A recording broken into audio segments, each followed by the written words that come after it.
இயேசுவுக்குள் பிரியமானவர்களே, இன்றைக்கு நம்ம வீடியோவில் ஈசாக்கு ரெபேக்காலுக்கு எப்படி குழந்தை பிறந்தது, அந்த குழந்தைகள் எவ்வாறு வளர்ந்தனர், அதில் அவர் யார் தந்தையினுடைய ஆசீர்வாதத்தை பெற்றார் என்பதை பற்றி பார்ப்போம். ஈசாக்கிற்கு 40 வயதான போது பதான் அராமை சார்ந்த அரமையன் பெத்துவேலின் மகளும் அரமையன் லாபானின் சகோதரியுமான ரெபேக்காவை மணந்து கொண்டார். ஆனால் அவர்களுக்கு 20 ஆண்டுகள் குழந்தை இல்லாமல் இருந்தது. அப்பொழுது ஈசாக்கு மலடியாய் இருந்த தன் மனைவிக்காக ஆண்டவரிடம் மன்றாடினார். ஆண்டவரும் அவர் மன்றாட்டை கேட்டார். அவர் மனைவி ரெபேக்கா கருத்தரித்தார். இதிலிருந்து நாம் என்ன தெரிந்து கொள்ள வேண்டியது?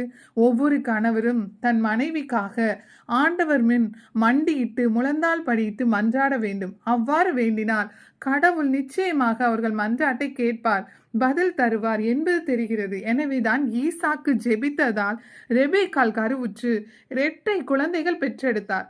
முதலாவது பிள்ளை செந்நிறமாகவும் உடல் முழுவதும் முடியாக இருந்ததால் ஏசா என்று பெயரிட்டனர். 2வது பிள்ளை தன் சகோதரன் ஏசாவின் குதிங்காலை கையால் பற்றி கொண்டு வெளிவந்தான்.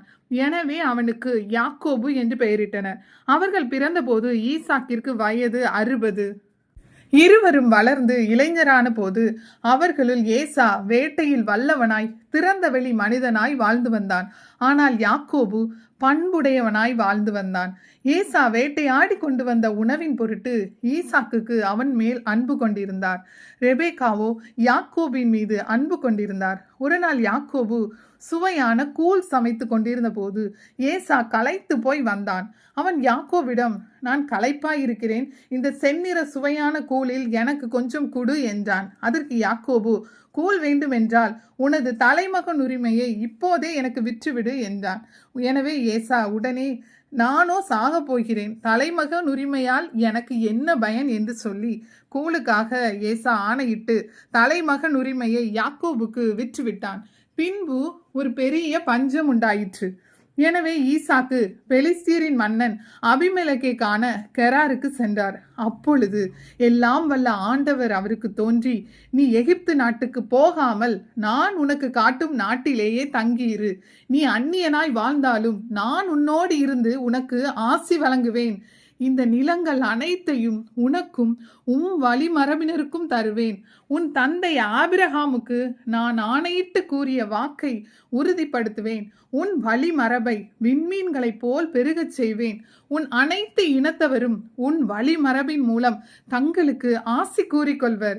ஏனெனில் ஆபிரகாம் என் குரலுக்கு செவி சாய்த்து என் நியமங்களையும் கட்டளைகளையும் விதிமுறைகளையும் சட்டங்களையும் கடைபிடித்தான் என்றார். இவ்வாறாக கடவுள் ஆபிரகாமுக்கு கொடுத்த வாக்குறுதியை நிறைவேற்றினார். நம் கடவுள் வாக்கு மாறாத தேவன். வாக்கு கொடுத்தால் அதை நிச்சயமாக நிறைவேற்றுவார். ஈசாக்கு அந்த நாட்டில் பயிரிட்டு அதே ஆண்டில் 100 மடங்கு அறுவடை செய்தார். ஆண்டவர் அவருக்கு ஆசி வழங்கினார். அவர் செல்வமுடையவர் ஆனார். செல்வத்திற்கு மேல் செல்வம் பெற்று மாபெரும் செல்வரானார். மேலும் அவருக்கு ஆட்டு மந்தைகளும் மாட்டு மந்தைகளும் இருந்தன. வேலைக்காரர் பலர் இருந்தனர். எனவே பெலிஸ்தியர் அவர் மீது பொறாமை கொண்டு அவர் தந்தை ஆபிரகாமின் காலத்தில் தோண்டிய கிணறுகளை எல்லாம் பெலிஸ்தியர் மண்ணால் நிரப்பி தூர்த்து விட்டனர். பின் அவர் கெரார் பள்ளத்தாக்கில் குடியேறி தம் தந்தை ஆபிரகாமின் காலத்தில் தோண்டப்பட்ட கிணறுகளை அவர் தூரெடுத்தார். பின்னர் அவருடைய வேலைக்காரர் நீர்ப்படுகையில் தோண்ட அங்கே பொங்கேலும் நீரூற்றை கண்டார். ஆனால் கெராரில் இருந்த மேய்ப்பர்கள் ஈசாக்கின் மேய்ப்பர்களோடு இந்த தண்ணீர் எங்களதே என்று வாதாடினர். எனவே அதற்கு ஏசேக்கு என்ற பெயரிட்டார். மீண்டும் அவர்கள் வேறொரு கிணறு தோண்டினர். முன்பு போல் அதை பற்றியும் வாக்குவாதம் ஏற்பட்டது. எனவே அதற்கு சித்தனா என்று பெயரிட்டார். இவ்வாறு ஏசேக்கு சித்தனா முடிந்துவிட்டது. வேறொரு கிணற்றை தோண்டினார். இம்முறை வாக்குவாதம் ஒன்றும் ஏற்படவில்லை. அதன் பொருட்டு ஆண்டவர் நம் எல்லையை விரிவுபடுத்தியுள்ளார், நாட்டில் நாம் வளர்ச்சியுறுவோம் என்று சொல்லி ரெகபோத்து என்று பெயரிட்டனர். எனவே ரெகபோத்து தொடங்கிவிட்டது. பின்பு அவர் அவ்விடத்திலிருந்து பெயர்செபாவுக்கு போனார். அன்றிரவு ஆண்டவர் அவருக்கு தோன்றி, உன் தந்தை ஆபிரகாமின் கடவுள் நானே, அஞ்சாதே, ஏனெனில் நான் உன்னோடு இருக்கிறேன். உனக்கு ஆசி வழங்கி என் ஊழியன் ஆபிரகாமின் பொருட்டு உனது வழிமரபை பெருகச் செய்வேன் என்றார்.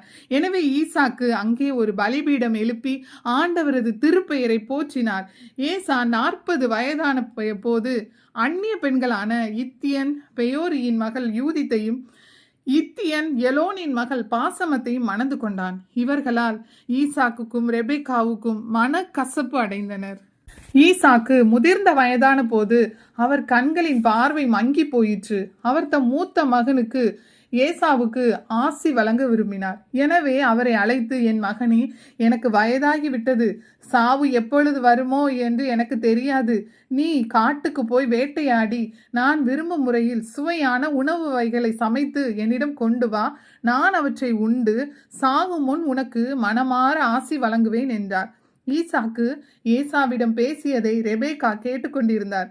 ஏசா வேட்டையாட காட்டுக்கு புறப்பட்டு சென்ற பின் ரெபேக்கா யாக்கோபை நோக்கி, உன் தந்தை உன் சகோதரன் ஏசாவுக்கு ஆசி வழங்க விரும்பி வேட்டையாடி உணவை சமைத்து கொண்டு வா என்று கூறியிருக்கிறார். இப்பொழுது என் மகன் யாக்கோபே, நான் உனக்கு கட்டளையிடுவதை கருத்தாய் கேள். உடனே மந்தைக்கு போ, அங்கிருந்து 2 நல்ல வெள்ளாட்டு குட்டிகளை கொண்டு வா. நான் அவற்றை உன் தந்தைக்கு பிடித்தமான முறையில் சுவையான உணவு வகைகளாக சமைத்து தருவேன். நீ அவற்றை உன் தந்தைக்கு உண்ண கொடுத்து அவர் சாவதற்கு முன் அவர் ஆசியை பெற்றுக்கொள் என்றார். அதற்கு யாக்கோபு தன் தாய் ரெபேக்காவிடம், என் சகோதரன் ஏசா உடலில் மிகுந்த ரோமமுடையவன், நானோ மிருதுவான உடல் கொண்டவன். என் தந்தை என்னை தடவி பார்த்து கண்டுபிடித்து விட்டால், நான் அவரை ஏமாற்றுவது தெரிந்து விட்டால், என்மேல் ஆசிக்கு பதிலாக சாபத்தை அல்லவா விழச் செய்து கொள்வேன் என்றான். ஆனால் அவன் தாய் ரெபேக்காவோ, மகனே, உனக்குரிய சாபம் என்மேல் விழட்டும், நான் சொல்வதை மட்டும் செய், போ என்றார். அவ்வாறே அவரும் வெள்ளாட்டு குட்டிகளை பிடித்து தன் தாயிடம் கொண்டு வந்து கொடுக்க, அவர் அவன் தந்தைக்கு விருப்பமான சுவையுள்ள உணவு வகைகளாக தயாரித்தார். மேலும் ரெபேக்கா தம்முடன் வீட்டில் வைத்திருந்த தம் மூத்த மகன் ஏசாவின் உடைகளில் சிறந்தவற்றை தம் இளைய மகன் யாக்கோபுக்கு உடுத்திவிட்டார். அவன் கைகளையும் மிருதுவான கழுத்தையும் வெள்ளாட்டுக்குட்டிகளின் தோலால் மூடினார். அவர் சுவையான உணவு வகைகளையும் சுட்ட அப்பங்களையும் தம் மகன் யாக்கோபு கையில் கொடுத்து அனுப்பினார். அவனும் அவற்றை தன் தந்தையிடம் எடுத்து சென்று அப்பா என்று அழைத்தான். ஈசாக்கு மறுமொழியாக, ஆம் மகனே, நீ எந்த மகன் என்று கேட்க, யாக்கோபு தன் தந்தையிடம், நான் தான் உங்கள் தலைப்பேரான மகன் ஏசா. நீங்கள் சொன்னவாறு செய்திருக்கிறேன். எழுந்து உட்கார்ந்து என் வேட்டை பதார்த்தங்களை உண்டு மனமாற எனக்கு ஆசி வழங்குங்கள் என்றான். ஈசாக்கு தம் மகனை நோக்கி, மகனே, இவ்வளவு விரைவில் எப்படி அகப்பட்டது என்று கேட்க, அவன், கடவுளாகிய ஆண்டவரால் தான் எனக்கு இது நிகழ்ந்தது என்றான். ஈசாக்கு யாக்கோபிடம், மகனே, அருகில் வா. நீ உண்மையிலேயே என் மகன் ஏசாதானா என்று நான் உன்னை தடவி பார்த்து தெரிந்து கொள்வேன் என்றார். யாக்கோபு தன் தந்தை அருகில் வந்தான். ஈசாக்கு அவனை தடவி பார்த்து, குரல் யாக்கோபின் குரல், ஆனால் கைகளோ ஏசாவின் கைகள் என்றார். அவன் கைகள் ஏசாவின் கைகளைப் போல அடர்ந்தவையா இருந்ததால் அவனை அடையாளம் கண்டு கொள்ளவில்லை. எனவே யாக்கோபுக்கு ஆசி வழங்கினார். மீண்டும் அவர், நீ உண்மையிலேயே என் மகன் ஏசாதானா என்று வினவ, அவனும் ஆம் என்றான். அப்பொழுது அவர், மகனே, உண்பதற்கு வேட்டை பதார்த்தங்களை கொண்டு வா, மனமாற நான் உனக்கு ஆசி வழங்குவேன் என்றார். அவ்வாறே யாக்கோபு கொண்டு வர அதை அவர் உண்டார். பின் அவன் திராட்சை ரசம் கொண்டு வர அதை அவர் குடித்தார். அப்பொழுது அவன் தந்தை ஈசாக்கு அவனை நோக்கி, மகனே, அருகில் வந்து என்னை முத்தமிடு என்றார். அவனும் அருகில் போய் அவரை முத்தமிட, ஈசாக்கு அவன் அணிந்திருந்த ஆடைகளின் நறுமணத்தை நுகர்ந்து ஆசி வழங்கி உரைத்தது இதுவே: இதோ என் மகனிடமிருந்து எழும்பும் நறுமணம் ஆண்டவரின் ஆசி பெற்ற விளை நிலத்தின் வாசனையாம். வானின் பனித்துளியும் மண்ணின் செழுமையும் மிகுந்த தானியமும் திராட்சை ரசமும் கடவுள் உனக்கு வழங்குவாராக. நாடுகள் உனக்கு பணிபுரிந்திடுக, மக்கள் உனக்கு பணிந்திடுக. உந்தன் சகோதரருக்கு தலைவன் நீ ஆகிடுவாய். உன் அன்னையின் மைந்தர் உன் அடி பணிந்திடுவர். உன்னை சபிப்போர் சாபம் பெறுக, உன்னை வாழ்த்துவோர் வளமுற வாழ்க. இவ்வாறு ஈசாக்கு யாக்கோபிற்கு ஆசி வழங்கி முடித்ததும் யாக்கோபு தந்தையின் முன்னிலிருந்து விரைந்து வெளியேற அவன் சகோதரன் ஏசா வேட்டைக்கரியுடன் வந்தான். அவனும் சுவையான உணவு வகைகளை சமைத்து தன் தந்தையிடம் கொண்டு வந்து அவரை நோக்கி, என் தந்தையே, எழுந்து தம் மகன் கொண்டு வந்திருக்கும் வேட்டைக்கரியை உண்டு மனமாற எனக்கு ஆசி வழங்குவாராக என்றான். அவன் தந்தை ஈசாக்கு அவனை நோக்கி, நீ யார் என அவன், நான் தான் உங்கள் தலைப்பேரான மகன் ஏசா என்றான். ஈசாக்கு மிகவும் நடுநடுங்கி, அப்படியானால் வேட்டையாடி எனக்கு கொண்டு வந்தவன் எவன்? நீ வரும் முன் அந்த உணவை நான் உண்டு அவனுக்கு ஆசி வழங்கிவிட்டேன். அவனே ஆசி பெற்றவனாய் இருப்பான் என்றார். ஏசா தந்தையின் வார்த்தைகளை கேட்டு மிகவும் மனக்கசப்படைந்து பெருங்குரல் எழுப்பி கதறி அழுதான். அவன் தன் தந்தையை நோக்கி, அப்பா, எனக்கும் ஆசி வழங்குவீர் என்றான். அதற்கு அவர், உன் தம்பி கபடமாய் வந்து உனக்குரிய ஆசியை பெற்று சென்று விட்டான் என்றார். அதை கேட்ட ஏசா, யாக்கோபு என்னும் பெயர் அவனுக்கு பொருத்தமே, ஏனெனில் அவன் இருமுறை என்னை ஏமாற்றி விட்டான். ஏற்கனவே எனக்குரிய தலைமகன் உரிமையை பறித்து கொண்டான், இப்பொழுது எனக்குரிய ஆசியையும் பிடுங்கி கொண்டான் என்று சொல்லி திரும்பவும் தந்தையை நோக்கி, நீர் எனக்கென வேறு எந்த ஆசியும் ஒதுக்கி வைக்கவில்லையா என்று கேட்டான். ஈசாக்கு ஏசாவிடம், நான் அவனை உனக்கு தலைவனாக ஏற்படுத்தியுள்ளேன், அவன் உறவினர் யாவரையும் அவனுக்கு அடிமைப்படுத்தியுள்ளேன், அவனுக்கு தானியத்தையும் திராட்சை ரசத்தையும் நிறைவாக வழங்கிவிட்டேன். இப்படி இருக்க என் மகனே, நான் உனக்கு வேறென்ன செய்ய முடியும் என்று சொல்ல ஏசா அவரை நோக்கி, அப்பா, உம்மிடம் ஒரே ஆசிதான் இருந்ததா?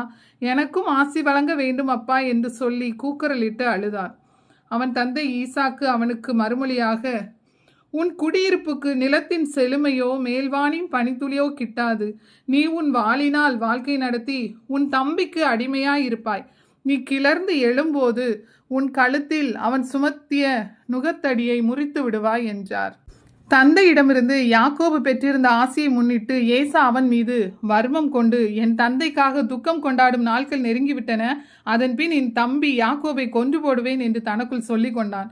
தம் மூத்த மகன் ஏசாவின் திட்டம் பற்றி ரெபேக்கா கேள்விப்பட்டதும் அவர் ஆள் அனுப்பி தம் இளைய மகன் யாக்கோபுவை அழைத்து, இதோ உன் சகோதரன் ஏசா உன்னை கொலை செய்து தன்னை தேற்றிக்கொள்ள விரும்புகிறான். ஆகையால் மகனே, நான் சொல்வதை கேள். உடனே கிளம்பி காரானில் உள்ள என் சகோதரன் லாபானிடம் ஓடிப்போய் உன் சகோதரன் சீற்றம் தனியும் வரை சில நாள் அவரிடம் தங்கியிரு. தனக்கு விரோதமாய் நீ செய்ததை அவன் மறந்து கோபம் தீர்ந்த பின் நான் உனக்கு சொல்லி அனுப்பி உன்னை அங்கிருந்து இவ்விடத்திற்கு அழைத்து கொள்வேன். ஒரே நாளில் என் இரு புதல்வர்களையும் நான் ஏன் இழந்து போக வேண்டும் என்றார். பின் ரெபேக்கா ஈசாக்கை நோக்கி, இத்திய பெண்களை முன்னிட்டு என் வாழ்க்கை எனக்கு சலித்து போயிற்று. யாக்கோபும் இவர்களை போன்று இந்நாட்டு பெண்களை நின்று ஒருத்தியை மணந்து கொண்டால் என் வாழ்க்கை என்ன ஆவது என்றார். ஈசாக்கு யாக்கோபை அழைத்து அவனுக்கு ஆசி வழங்கி கட்டளையிட்டு கூறியது, நீ கனானிய புதல்வரில் எவளையும் மணந்து கொள்ளாதே. புறப்பட்டு பதான் அராமுக்கு போய் உன் தாயின் தந்தையாகிய பெத்துவேல் வீட்டிற்கு செல். அங்கு உன் தாய் மாமன் லாபான் புதல்வியரில் ஒருத்தியை மணந்து கொள். எல்லாம் அல்ல இறைவன் உனக்கு ஆசி வழங்கி நீ பல இனங்களுக்கு தந்தையாகும்படி உன்னை பழுகி செய்வாராக. ஆபிரகாம் பெற்ற ஆசியை அவர் உனக்கும் உன் வழி மரபினருக்கும் வழங்குவாராக. இவ்வாறாக யாக்கோபு தன் தந்தையிடமிருந்து ஆசி பெற்றார். எனவே ஆபிரகாம், ஈசாக்கு, யாக்கோபின் கடவுள் என வழி வழியாக கடவுள் புகழப்படுகிறார். மனிதர் பல எண்ணங்கள் வகுக்கலாம், திட்டங்கள் தீட்டலாம், ஆனாலும் எதற்கும் முடிவு கூறுபவர் எல்லாம் வல்ல ஆண்டவரே. ஆமேன்.